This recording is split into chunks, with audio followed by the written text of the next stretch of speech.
Hello friends, कैसे हैं आप सब। उम्मीद है आप सब मस्त होंगे, पढ़ाई भी बिंदास चल रही होगी। तो आज हम लोग बीएससी फर्स्ट ईयर बॉटनी, इसमें हमारी यूनिट है प्लांट पैथोलॉजी। ठीक है, तो इसमें लिखित पेपर में 1 नंबर में या 2 नंबर में क्वेश्चन पूछे जाते हैं प्लांट डिजीज़ पर। प्लांट डिजीज़ और उसके कॉजेटिव ऑर्गेनिज्म कौन कॉज करता है उस डिजीज़ को। ठीक है, और पैथोजन किस टाइप का है, ये क्वेश्चन पूछते हैं। तो ये पूरी सीरीज़ थी, मैंने सोचा आपको प्रोवाइड करा दूँ जिससे कि आप लोग इसको अच्छे से तैयार कर लें। इसमें कुछ ज़्यादा ही इम्पोर्टेंट है जो ज़्यादातर पूछे जाते हैं, उनको मैं साथ साथ बताता चलूँगा, उसको टिक कर दूँगा, उसको आपको छोड़ना नहीं है, वो ज़रूर याद कर लेना है। बाकी भले ही ना याद हो तो काम चल जाएगा। इसमें से कुछ बहुत ज़्यादा इम्पोर्टेंट है। जैसे पहला ही है, ये बहुत इम्पोर्टेंट है, tobacco mosaic virus. Tobacco mosaic virus जो होता है वायरस से कॉज होता है, और इसका वायरस जो होता है काउजल ऑर्गेनिज्म या काउजेटिव एजेंट वो होता है टोबैको मोज़ेक वायरस। ठीक है, टोबैको मोज़ेक वायरस। तो जो डिजीज़ का नाम वही काउजल ऑर्गेनिज्म का नाम है, बस इसमें वायरस नहीं लगा है। ये टोबैको मोज़ेक डिजीज़ है और कॉज कर रहा है tobacco mosaic virus. Papaya mosaic virus से कॉज होता है। पोटैटो मिल्ड मोज़ेक, ये भी वायरस से कॉज होता है, पोटैटो वायरस एक्स के थ्रू। इसमें आपका टीएमबी वायरस ज़्यादा मोस्ट है। ठीक है, ये जो 3 है मोज़ेक वायरस, इसमें से यही ज़्यादा पूछा जाता है जनरली।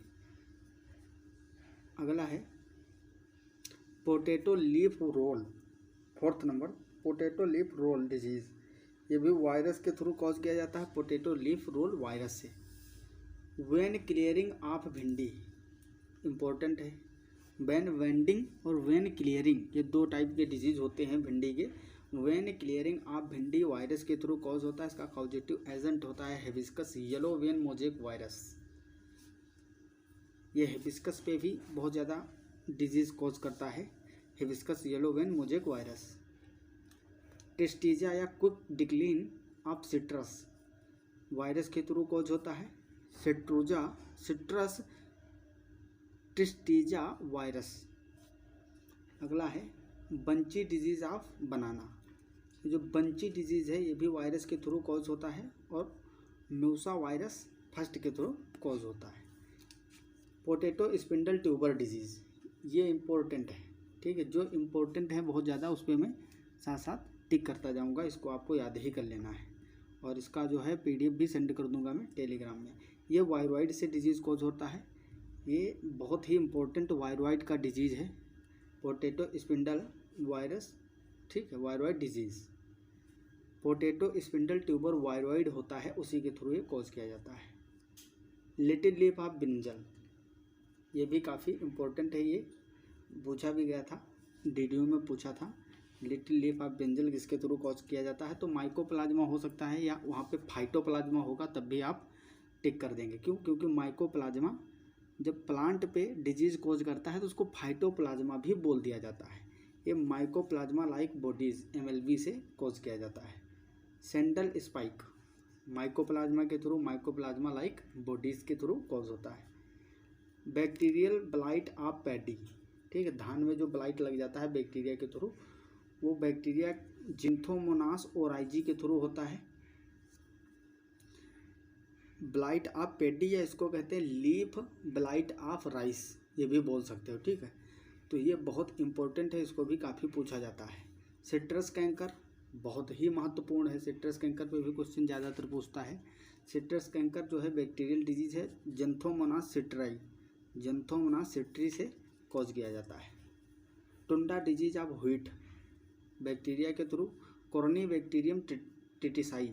ठीक है, तो ये उतना इम्पोर्टेंट नहीं है, ना ही अभी तक पूछा गया है ज़्यादातर। Fire blight of apple and pears bacteria के थ्रू कॉज होता है। Erwinia amylovora. Angular leaf spot of cotton bacteria के through, Xanthomonas malvacearum. Black leg of potato bacteria cause करता है, Erwinia carotovora. Crown gall of apple, ये important है, इसको पूछता है। Crown gall of apple bacteria के थ्रू कॉज किया जाता है। कौन सा बैक्टीरिया? एग्रोबैक्टीरियम ट्यूमिफेंसियंस, जो कि एक वेक्टर के जैसे हम लोग बायोटेक्नोलॉजी में यूज करते हैं। बायोटेक्नोलॉजी जब आप पढ़ेंगे तो उसमें पढ़ेंगे कि जो वेक्टर होते हैं तो एग्रोबैक्टीरियम ट्यूमिफेसियंस को वेक्टर के जैसे उसमें यूज किया जाता है जीन मैनिपुलेशन के लिए। Red stripe of sugar cane, ये भी इंपॉर्टेंट है। रेड रोट जो होता है डिजीज शुगर केन का, वो भी इंपॉर्टेंट होता है। Red stripe of sugar cane bacteria के थ्रू कॉज किया जाता है Pseudomonas rubrilineans. Club rot of cabbage, cabbage जो होता है इसमें क्लब रोट फंजाई के थ्रू प्लाज्मोडियोफोरा ब्रेसिकाई। अब फंगल डिजीज आ गए हैं। फंगल डिजीज से मेनली पूछेगा क्वेश्चन, ठीक है। Wart disease of potato, important है। Wart disease of potato, fungus के through Synchytrium endobioticum. Synchytrium endobioticum बहुत इम्पोर्टेंट है, बहुत ही ज़्यादा इम्पोर्टेंट है ये। What disease of potato. Late blight of potato, ये भी इम्पोर्टेंट है, तो पूछा ही गया है। 2 जगह एग्जाम अभी हुए हैं फर्स्ट सेमेस्टर के, कानपुर यूनिवर्सिटी और DDU में, दोनों में पूछा गया है। Late blight of potato fungi Phytophthora infestans से कॉज किया जाता है। वाइट रस्ट ऑफ क्रूसीफर, ये भी पूछा गया था, फंजाई कॉज करता है। सिस्टोपस कैंडिडस, या इसको एल्ब्यूगो कैंडिडा भी बोलते हैं, सिस्टोपस कैंडिडस या Albugo candida. Downy mildew of grapes, ये भी इम्पोर्टेंट। फंगस के फंगल डिजीज ज़्यादा पूछता है, जो प्लांट पैथोलॉजी है इसमें फंगल डिजीज ही पूछेगा ज़्यादातर। डाउनी मिल्ड्यू ऑफ ग्रेप्स, ये जो है प्लाज्मोपेरा विटिकोला, इसके थ्रू कॉज किया जाता है। Green ear of bajra, fungi Sclerospora graminicola. अब देखो एक ग्रेमिनिकुल में आता है ना बाजरा, तो उसी से रिलेटेड है ग्रेमिनिकोला, स्क्लेरोस्पोरा ग्रेमिनिकोला। अगला है डंपिंग ऑफ सीडलिंग, ये इंपॉर्टेंट है। ग्रीन ईयर ऑफ बाजरा ज़्यादा नहीं पूछता, लेकिन डंपिंग ऑफ पूछ लेता है। ये जो है फाइथियम के थ्रू कॉज किया जाता है, Pythium debaryanum. Powdery mildew of barley, fungi Erysiphe graminis या इरिसिफाई हॉर्डाई के थ्रू कॉज किया जाता है। Loose smut of wheat, smut चाहे लूज हो या कवर्ड हो, दोनों पूछे जाते हैं। तो लूज स्मट ऑफ व्हीट जो होता है ये आस्ट्रिलेगो न्यूटा या आस्ट्रिलेगो ट्रिटिसाई के थ्रू कॉज किया जाता है। बात करते हैं कवर्ड स्मट ऑफ बारेली, तो कवर्ड स्मट ऑफ बारेली ये आस्ट्रिलेगो हॉर्डाई के थ्रू कॉज किया जाता है। अब दोनों आस्ट्रिलेगो जीनस हैं, लेकिन स्पीसीज अलग अलग हैं, इसीलिए कहते हैं ये स्पेसिफिक होस्ट होते हैं इनके। लूज स्मट आस्ट्रिलेगो न्यूटा या ट्रिटिसाई कॉज करता है तो ओनली वही करेगा। कवर्ड स्मट आस्ट्रिलेगो हॉर्डाई करता है तो यही कॉज करेगा।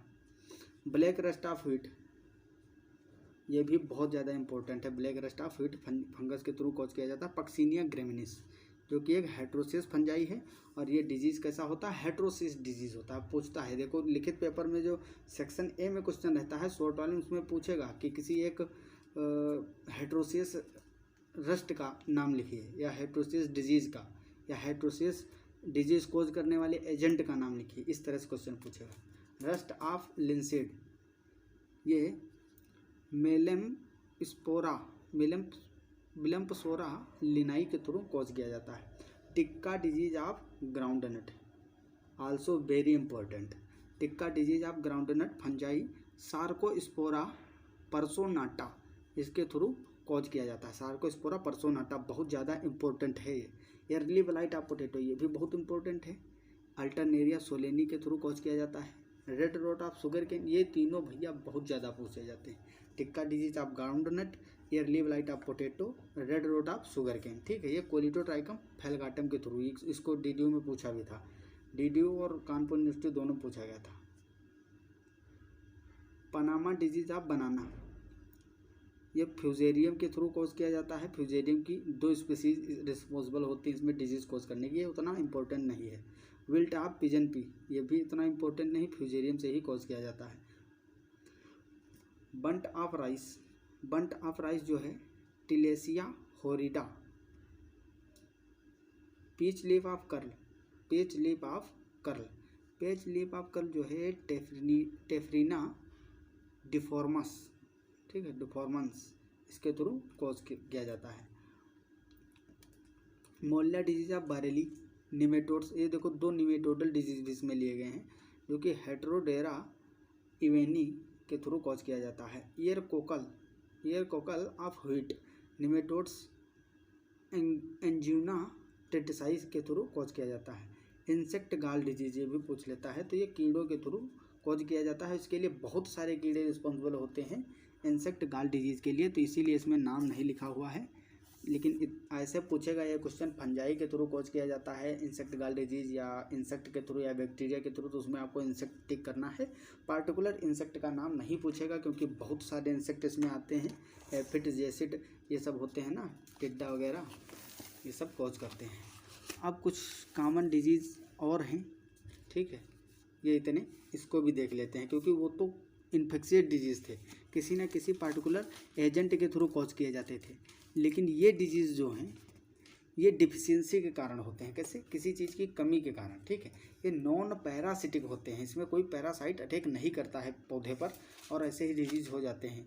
मिनरल न्यूट्रिशन की कमी, ठीक है, मिनरल कम हो जाएंगे, न्यूट्रिशन कम होगा, या कोई इंजरी हो जाए, इस तरह से डिजीज़ जो बन जाते हैं। तो नेम ऑफ डिजीज़ इधर काउजल एजेंट है। Internal bark necrosis of red delicious apple, ये एक्सेस ऑफ मिनरल, जब मिनरल एक्सेस में होगा, मिनरल खाद्य की मात्रा ज़्यादा डाल दी जाएगी, तब ये डिजीज़ कॉज होता है। रेड लीफ ऑफ काटन, जो काटन होता है रुई, इसकी जो लीफ होती हैं पौधे की वो रेड हो जाती हैं, ठीक है, उसमें मिनरल डिफिशियंसी होती है। क्या होती है? Mineral deficiency. जब मिनरल कम मात्रा में प्रेजेंट होंगे तो red leaf of cotton disease हो जाता है। मोल्टिंग और फोलिसिलोसिस ऑफ सिट्रस, मोल्टिंग और फोलियोसिलोसिस ये जिंक डिफिशियंसी से होता है disease.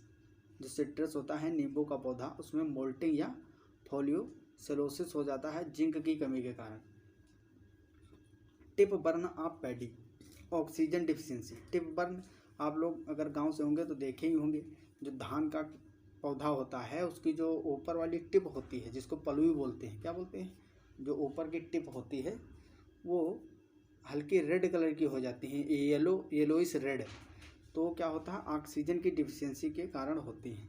Heat canker of linseed, heat canker of linseed, high soil temperature near the soil surface, जो सॉइल की सरफेस है ऊपर वाली, अगर उसके नियर बहुत ज़्यादा टेम्परेचर होगा तब ये डिजीज़ कॉज हो जाएगा। ब्लैक हर्ट ऑफ पोटैटो, ठीक है, हर्ट शेप में ब्लैक धब्बे बन जाते हैं इस पर।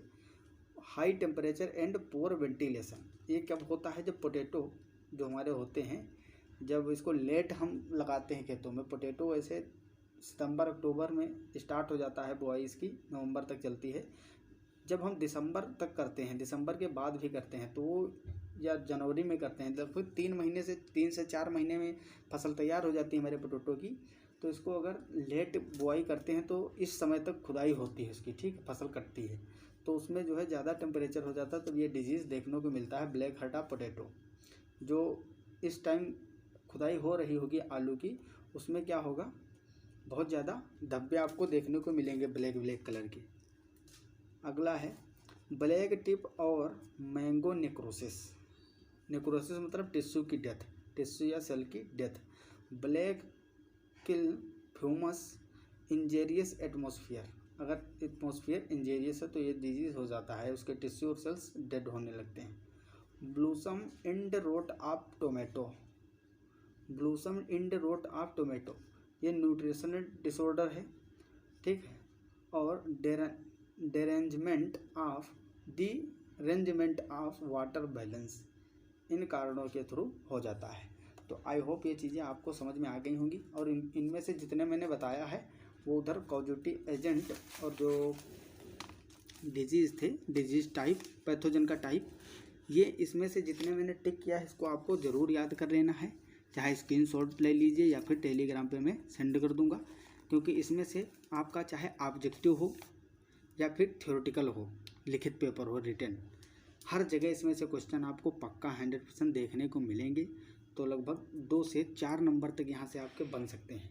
तो बहुत ज़्यादा इम्पोर्टेंट था, मात्र 15 मिनट का वीडियो है। आप लोग इसको अगर 2-3 बार देख भी लेंगे तब भी आपको याद हो जाएंगी चीज़ें, या फिर कहीं पे लिख लीजिए, कई बार लिख के देखिए, ऐसी चीज़ें जो याद करने वाली होती हैं बार बार लिखोगे याद हो जाएगा। तो मिलते हैं अगली क्लास में, तब तक के लिए okay bye, all the very best, पढ़ाई करते रहो।